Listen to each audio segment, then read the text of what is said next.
Préparation spémat pour la rentrée de terminale. Alors, nous allons étudier les fonctions. Exercice 1. Soit f la fonction de définition r par f de x est égal à 5 sur x au carré plus 1. Petit a, on pose t de h est égal à f de 2 plus h moins f de 2 sur h. Calculer t de h. D'accord. Donc là, on pourrait commencer par calculer f de 2 plus h. Cette formule-là, on se souvient, c'est la formule du taux d'accroissement. C'est pour ça qu'ils ont écrit t de h. Donc f de 2 plus h, c'est on remplace tous les x par 2 plus h. 5 sur 2 plus h au carré plus 1. Identité remarquable. 2 au carré, ça fait 4. Plus 2 fois 2 fois h, ça fait 4h. Plus h carré. Plus 1. Au final. On va voir si on met dans l'ordre h carré plus 4h plus 5. Ça, c'est la première partie. F de 2, calcul. On remplace tous les x par 2. Ça fait 2 au carré plus 1. Ça fait 5. Sur 5, ça fait 1. Maintenant, on peut calculer t de h. Je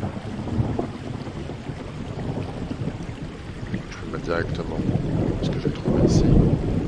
5 sur h au carré plus 4h plus 5.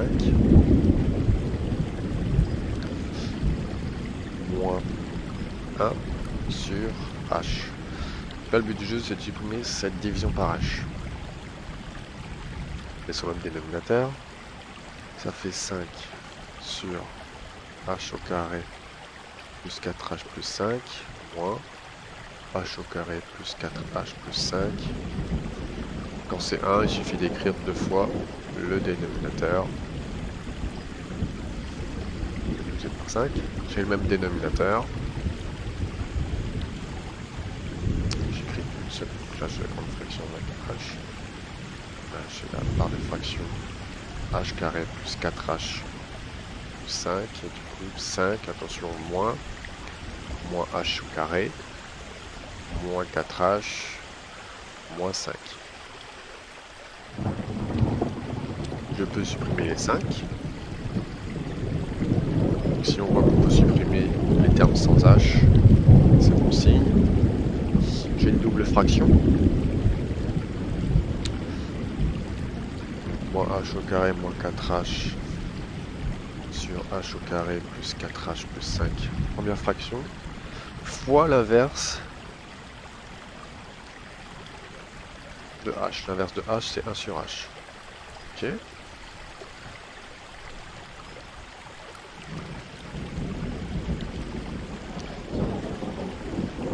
Du coup, je vais factoriser par h, parce que j'ai un facteur commun en numérateur.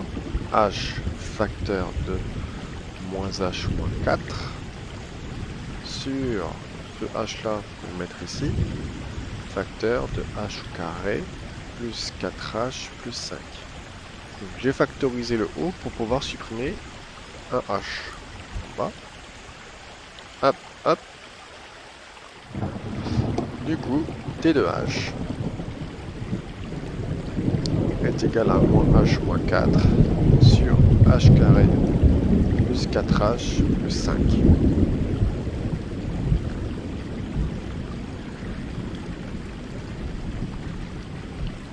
Petit b.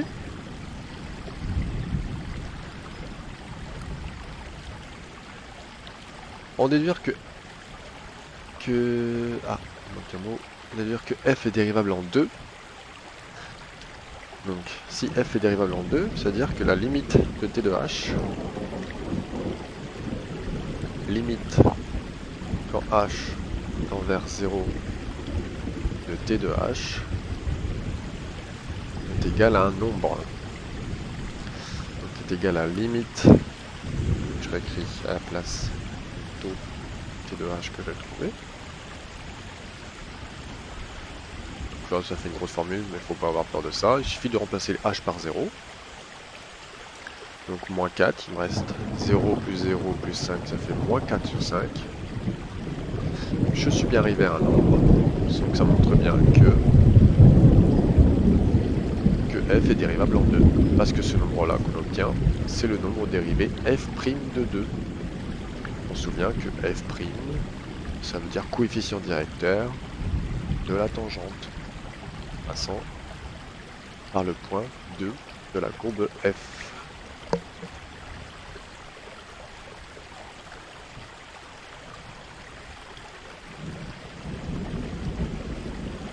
Et puisque f' de 2 est négatif, on peut en déduire que ma fonction est décroissante. Si le coefficient directeur est négatif, ma fonction sera décroissante. C'est le but d'une dérivation.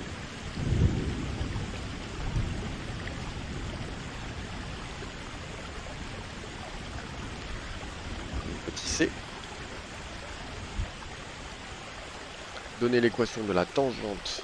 Ok, donc là il faut se souvenir de la formule bien sûr. L'équation de la tangente. Tangente en A de point Y égale f' de A facteur de x moins A plus f de A. Ici A égale 2.